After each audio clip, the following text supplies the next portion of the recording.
اسرائیل جو ہے ناظرین اس نے بڑی چابک دستی سے بڑی ایک پلاننگ کے ساتھ آہستہ آہستہ مختلف اسلامک کنٹریز کے ساتھ اپنے تعلقات کو نارملائز کیا. مختلف ممالک نے انہیں ایکسیپٹ کیا, تعلقات نارملائز ہوئے, سفارت خانے جو ہیں وہ کھلنے کا معاملہ شروع ہوا, اس طرح ان کے وزٹ شروع ہوئے, یہاں تک کہ پاکستان کے ایک صحافی کا ان کی جانب وزٹ شروع ہوا. یہاں پاکستان سے بیٹھ کے کچھ اینکرز نے ہمارے جو وزیر اعظم ہیں اس وقت عمران خان صاحب تھے, ان کے جا کے کان میں پھسل کرنا شروع کی کہ ہم کیوں نہ جی اسرائیل کو تسلیم کریں جب باقی ساری دنیا تسلیم کر لیے. تو بڑی جو ان کی آپ کہہ لیں کہ ان کے جو سافٹ کارنر رکھنے والے ان کے سلیپنگ سیلز تھے, ان کو انہوں نے پوری مسلم امہ نے اسرائیل نے ایکٹیویٹ کیا, اور آہستہ آہستہ پے در پے ایونچولی اور گریجولی بڑا رفتہ رفتہ کر کے انہوں نے مسلمان امہ جو ہے ان اور مسلم ممالک جو ہیں ان کے ہاں اپنے لیے جو ایک نرم گوشہ پیدا کرنے کی کوشش کی اور اپنی ایکسیپٹنس کو لے کے پورا ایک بیانیہ گڑھنے کی کوشش کی, اور یہ بڑی حد تک اس میں کامیاب ہو گئے. اب ناظرین محمد بن سلمان جو ہے یہ ٹھیک 10-15 دن پہلے انہوں نے فاکس نیوز کو ایک انٹرویو دیا, اور اس انٹرویو میں انہوں نے کہا کہ ہم اسرائیل کے ساتھ تعلقات کو نارملائز کرنے کی جانب بڑھ رہے ہیں اور ہم یہ کریں گے. یہ کہنا تھا محمد بن سلمان کا. اب ناظرین جب انہوں نے یہ سٹیٹمنٹ دی تو ساتھ انہوں نے 2 شرطیں رکھی. انہوں نے کہا سب سے پہلے تو 2 اسٹیٹ سلیوشن ہے, اس کی جانب بڑھیں. جو فلسطینیوں کی اسٹرگل فار فری فریڈم ہے, ٹھیک ہے, ان کا جو لیجٹیمیٹ رائٹ ہے, ان کا جو ان کے فریڈم ہے وہ انہیں ملنا چاہیے, نمبر 1. اور نمبر 2 پہ سعودی عرب جو ہے وہ ایک نیوکلیئر اسٹیٹ بننا چاہتا ہے, ہم نیوکلیئر پاور بننا چاہتے ہیں اور ہم نیوکلیئر انرجی کا بڑا پیسفل یوز کرنا چاہتے ہیں. اس کے لیے ہمیں امریکہ کی مدد چاہیے, ہمیں اسرائیل کی پشت پناہی چاہیے. یہ نہ ہو کہ ہم اس پروگرام کو شروع کریں, بعد میں یہی ممالک جو ہے وہ ہمارے اوپر چڑھ دوڑیں یا ہمارے خلاف ایک کارروائی شروع کر دیں یا ہمارے خلاف سوشل میڈیا کے اوپر یا مین اسٹریم میڈیا کے اوپر ایک ماجرائی شروع ہو جائے. تو یہ ہم نہیں چاہتے. تو ہمارے یہ مطالبات ہیں. سب سے پہلے تو فلسطینی جو ہیں ان کے رائٹس ملیں, ان کے جو لیجٹیمیٹ اسٹرگل فار فریڈم ہے اس کو ایکسیپٹ کیا جائے, اور اس کے بعد جو ہے ہمارا جو ایک نیوکلیئر ہم جو ایک پاور بننا چاہتے ہیں اس میں, اور ہم نیوکلیئر ویپنز حاصل کرنا چاہتے ہیں یا مزید امریکہ کے ساتھ ہم اپنی ویپنز کی جو ڈیل چلانا چاہتے ہیں, اس میں ہمیں امریکہ کی اسرائیل کی پشت پناہی چاہیے, سپورٹ چاہیے, اور ان کی ڈپلومیٹک جو مین اسٹریم میڈیا کے اوپر یا سوشل میڈیا کے اوپر کہیں بھی ہم یہ نہیں چاہتے کہ وہ پھر ہمارے خلاف مارچ شروع کر دیں. تو ان بیسس کے اوپر ہم اسرائیل کے ساتھ تعلقات کو نارملائز کرنے کی جانب بڑھ سکتے ہیں. یہ کہنا تھا محمد بن سلمان کا. اس کے ساتھ ہی ناظرین محمد بن سلمان جو ہے وہ ابھی حال ہی میں G20 سمٹ میں موجود تھے, اور اس سمٹ میں ان کا انڈیا کے ساتھ ایک ایسا تجارتی معاہدہ طے پایا, اس کے MOU سائن ہو گیا کہ جس کے تحت انڈیا کی مصنوعات نے وایا سعودی عربیہ اور پھر اسرائیل کے ایک راستے سے گزرتے ہوئے میڈیٹرینین سی سے ہو کر پھر یورپین منڈیوں تک جانا تھا. تو آپ کہہ لیں کہ سعودی عرب کے تجارتی تعلقات اسرائیل سے وابستہ ہو گئے, جیو اسٹریٹجک اور جیو اکنامکس جو ایک ریلیشن شپ ہے وہ سعودی عرب کا اسرائیل کے ساتھ بن گیا. اس کے ساتھ ساتھ یہ ایک نیوکلیئر پاور بننے جا رہے تھے, اور اس کے اوپر انہیں اسرائیل اور امریکہ کی سپورٹ حاصل ہو جانی تھی اس شرط کے اوپر, اس بنیاد کے اوپر کہ یہ اسرائیل کے ساتھ اپنے تعلقات کو نارملائز کرتے. تو ایک بڑا ایک ہینڈسم قسم کا پیکج جو ہے وہ سعودی عرب کو ملنے جا رہا تھا. لیکن اس سب کچھ کو بالائے طاق رکھتے ہوئے, اس ٹریڈ روٹ کو, ان کی اس نیوکلیئر پاور بننے کی اس یقین دہانی کو, اور ان کے ویپنز امریکہ سے انہوں نے جو ویپنز خریدنے تھے اس کو, سب کو انہوں نے سائڈ پہ رکھ کے بالکل واشگاف انداز میں اسرائیل کی اس جارحیت کی, غزہ کے اوپر ان کی ایئر سٹرائکس کی اور حملوں کی بڑے واشگاف انداز میں, کھلے انداز میں ناظرین سعودی عرب نے بھی اور محمد بن سلمان نے جو ہے وہ مذمت کر دی ہے. تو اس دفعہ ناظرین مسلم امہ جو ہے ان کا ایک بڑا کلیئر کٹ سٹانس ہمیں اس جنگ میں نظر آیا کہ سارے کے سارے مسلم ممالک جو ہیں وہ ایک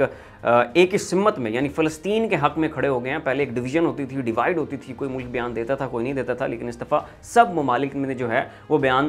داغے ہیں اسرائیل کے خلاف. ایران نے مذمت کی ہے, ترکی نے مذمت کی ہے, قطر نے کی ہے, پاکستان نے کی ہے, اور اس کے علاوہ اگر آپ چائنا کو دیکھیں, چائنا نے بھی بڑے واشگاف انداز میں اسرائیل کی اس جارحیت کی مذمت کی. پیوٹن نے بالکل بلنٹ ہو کے کہا کہ ہم جو اسرائیلی جارحیت ہے اس کی بڑی ٹھوس الفاظ میں مذمت کرتے ہیں, اور ہم حماس کے جو جوان ہیں اور جو فلسطین کا لیجٹیمیٹ رائٹ فار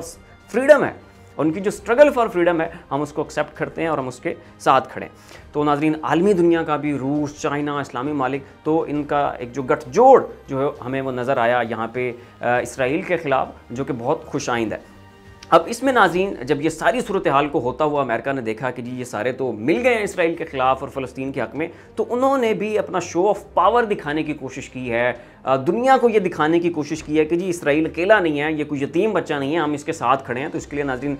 جو امریکہ کے طیارہ بردار بحری جہاز جو ہے ایئرکرافٹ کیریئر ان کا میڈیٹرینین سی میں ہے، وہاں پہ انہوں نے فوجی مشقیں شروع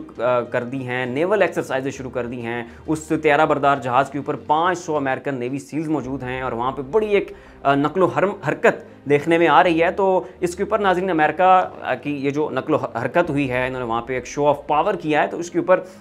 ایران کا موقف آیا ہے اور انہوں نے کہا ہے کہ ہم امریکہ کو یہ کہتے ہیں کہ آپ اس پوری کی پوری لڑائی سے دور رہیں، لیکن اگر آپ نے مداخلت کی اور ہمیں پتہ چلا کہ امریکہ نے کسی بھی فرنٹ کے اوپر، چاہے وہ گراؤنڈ پہ ہو یا اور کوئی مالی امداد ہو، یا امریکہ نے اگر اپنے ایلائز کو تیار کیا اسرائیل کی سپورٹ کے لیے، مدد کے لیے، جیسے یہ یوکرین کے معاملے میں کر رہے ہیں، تو پھر امریکہ جو ہے وہ مڈل ایسٹ میں ہماری جانب سے ایک جارحانہ کارروائی کے لیے تیار ہو جائے۔ ایران کا مزید کہنا تھا کہ امریکہ کی جو ایئر بیسز ہیں عراق میں ہیں، بحرین میں ہے، یہاں تک انہوں نے کہا کہ جو سعودی عرب میں امریکہ کی ایئر بیس ہے وہ بھی سیف نہیں ہے اگر غلطی سے بھی امریکہ نے اسرائیل کے معاملے میں مداخلت کی یا انہوں نے فلسطینیوں کے خلاف کسی قسم کی کوئی کارروائی کی۔ اور ساتھ ہی ناظرین حزب اللہ کا بھی بیان آیا، انہوں نے کہا کہ ہمارے جو راکٹس ہیں، جو ہمارے میزائلز ہیں، وہ بالکل تیار کھڑے ہیں، اور اس سے پہلے انہوں نے اٹیک بھی کیا۔ اگر ان کی فورسز، اسرائیلی فورسز گراؤنڈ پہ اترتی ہیں یا غزہ میں اپنی فورسز کے ساتھ ایئر سٹرائکس تو وہ کر رہے ہیں، اس سے تو ان کی وہ ڈیتھ ٹول جو ہے وہ بڑھ رہا ہے، فلسطینی شہید ہو رہے ہیں، لیکن حزب اللہ نے دھمکی دی ہے کہ اگر وہاں پہ گراؤنڈ پہ فورسز اترتی ہیں تو ہم ادھر لبنان کی جانب سے آپ کے اوپر ایک 3 فرنٹ وار کا آغاز کر دیں گے۔ اس کے ساتھ ہی ناظرین اقوام متحدہ کی سلامتی کونسل کا اس پوری صورتحال کے اوپر ایک اجلاس ہوا ہے اور وہ اجلاس بے نتیجہ ختم ہوا، اور اس کے ساتھ ہی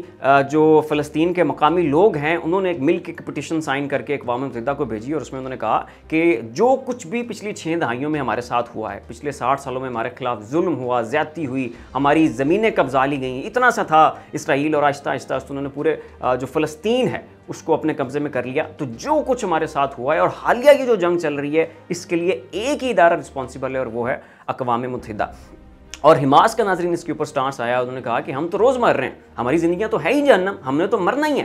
ہمارے مقدر میں تو موت لکھی جا چکی ہے، کچھ آج مر رہے ہیں، کچھ کل مر رہے ہیں، تو وہ کہہ رہے ہیں کہ جب ہم نے مرنا ہی ہے، جب ہمارے مقدر میں موت ہی ہے، تو پھر ہم بیٹھے کیوں ہیں، ہم پھر ایک ہی دفعہ مر جاتے ہیں۔ تو اس کے اوپر ان کا کہنا ہے کہ بھئی ہماری تو زندگیاں جیرن ہیں، عذاب ہیں، بالکل ہماری ساری زمینیں انہوں نے قبضہ لی ہیں، ہمارا کوئی گھر محفوظ نہیں، کوئی بچہ محفوظ نہیں، ہمارے چھوٹے چھوٹے بچوں کو لے جا کے یہ قید کر دیتے ہیں، انہیں بوڑھا کر کے ہمیں یہ واپس دیتے ہیں، تو ہم تو پہلے ہی مرے ہوئے ہیں۔ تو جب ہمارا مقصد ہی مرنا ہے اور ہماری زندگی میں یہ ایک عذاب لکھا جا چکا ہے، تو ہم مرتے ہیں، پھر ہم ایک ہی دم سے مرتے ہیں اور تب تک لڑتے رہتے ہیں جب تک ہم مر نہیں جاتے۔ تو یہ ناظرین سٹانس تھا حماس کا، اور اس کے اوپر ناظرین یہاں پہ یہ آخر میں نقطہ اٹھاتا چلوں کہ حماس نے ایک دم سے یہ اسٹرائک لانچ کیوں کیا، ایک دم سے یہ وار کا فرنٹ انہوں نے کھولا کیوں ہے۔ تو اس کے حوالے سے ناظرین ماہرین کا یہ کہنا ہے کہ چونکہ اسرائیل بہت سارے ممالک کے ساتھ تعلقات سیٹ کر چکا ہے، نارملائزیشن کی جانب بڑھ رہے ہیں، اور سعودی عرب جو ہے اس کا ایک بڑا لیڈنگ رول ہے اسلامی دنیا میں، اور اگر اسرائیل اور سعودیہ کے تعلقات ٹھیک ہو جاتے تو پھر تو عوام ہی ختم ہو جاتا، پھر تو ہر اسلامی ملک جو ہے وہ بڑھتا کہ ٹھیک ہے ہم بھی اسرائیل کے ساتھ تعلقات ٹھیک کر لیتے ہیں۔ جب سعودیہ نے کر لی ہیں، جب مکہ مکرمہ اور جو خانہ کعبہ ہے ان کے وارثین نے ان کے ساتھ صلح کر لیا، تو پھر ہمیں اس کو تسلیم کرنے میں کون سی کو قباحت ہے، یہ مسئلہ ہے، تو ہم بھی پھر اپنے مفادات دیکھتے ہیں اور انہیں تسلیم کر لیتے ہیں۔ تو اسرائیل اور سعودیہ کی اس ڈیل کو اور اس نارملائزیشن کو سیبوتاج کرنے کے لیے ناظرین حماس نے یہ قدم اٹھایا ہے، یہ کہنا ہے ماہرین کا۔ تو ناظرین اب تک کے لیے اتنا ہی، ایسی مزید اپڈیٹس اگر آپ دیکھنا چاہتے ہیں تو دیکھتے رہیے ہمارا چینل زاویہ۔ اسی کے ساتھ اپنے میزبان کو اجازت دیجیے، اپنا خیال رکھیے گا، اللہ حافظ۔